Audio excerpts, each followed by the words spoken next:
How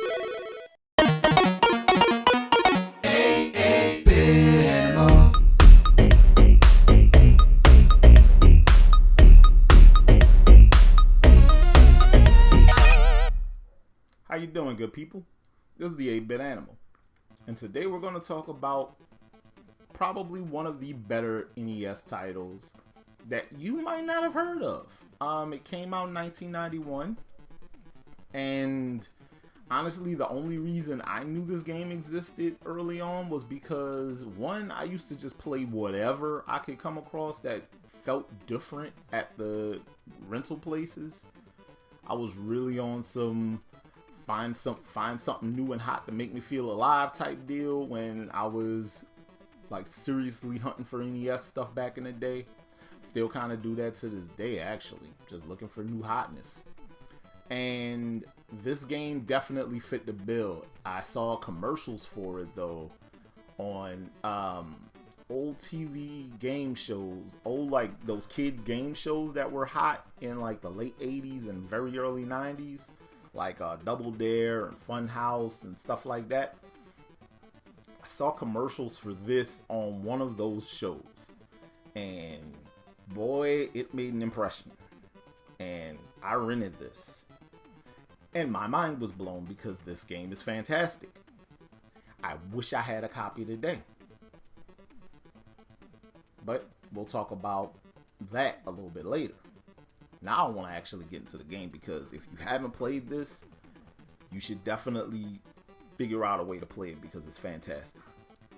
Today, we're going to take a look at Isolated Warrior. Now, Isolated Warrior has a standard alien invasion storyline. Main character's name is Max Maverick, pushing back an alien invasion on his home planet. Stuff like that. Nothing new and fantastic and remarkable, but it's a really good game. The kind of thing that you don't really expect on the NES. Well, you kind of do, but it just catches you off guard. But yeah, this is a really dope piece of video game. It has an isometric camera angles, kind of like Zaxxon or Paperboy. Stuff like that, but the control is solid. The action moves at a deliberate pace. It doesn't go too fast, doesn't go too slow. It might feel a little slow, but there's a lot of enemies that pop up on screen at the same time, stuff like that. And so a lot of stuff comes at you at once, and it feels good. The pacing on this game is solid. The artwork in the game is good. There's a lot of purple in this game. I don't know if somebody that was doing the art for level design, stuff like that, was a fan of Prince or whatever, but this is a very purple video game. That's not a problem though. The art, the gameplay, the music's a little weird, but sound direction, everything works in this game.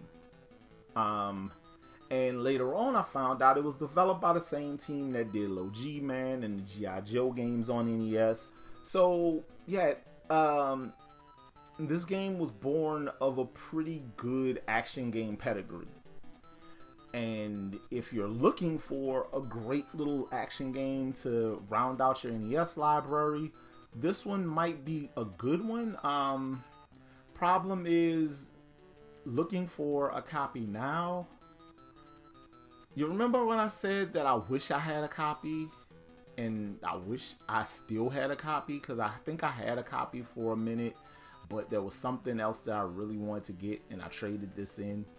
Boy, do I regret that, because if you're looking for a copy today,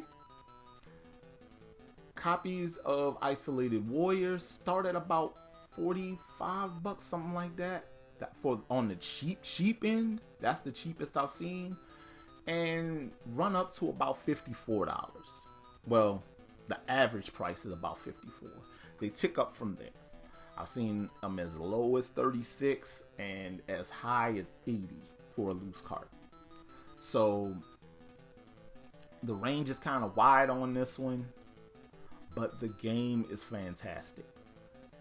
And honestly, if you like action games, you like run and gun games with a little bit of platforming in them that don't feel like the standard run-of-the-mill wannabe Contra type deals, Isolated Warrior might be right up your alley, and you should definitely check it out, because this one might be the action game that you never thought you needed until you played it.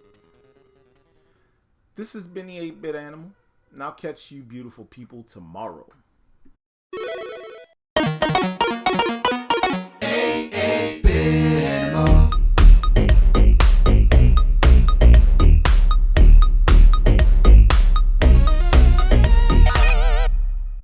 Tomorrow. Yep, it's time to look at a pretty good game that definitely got a raw deal.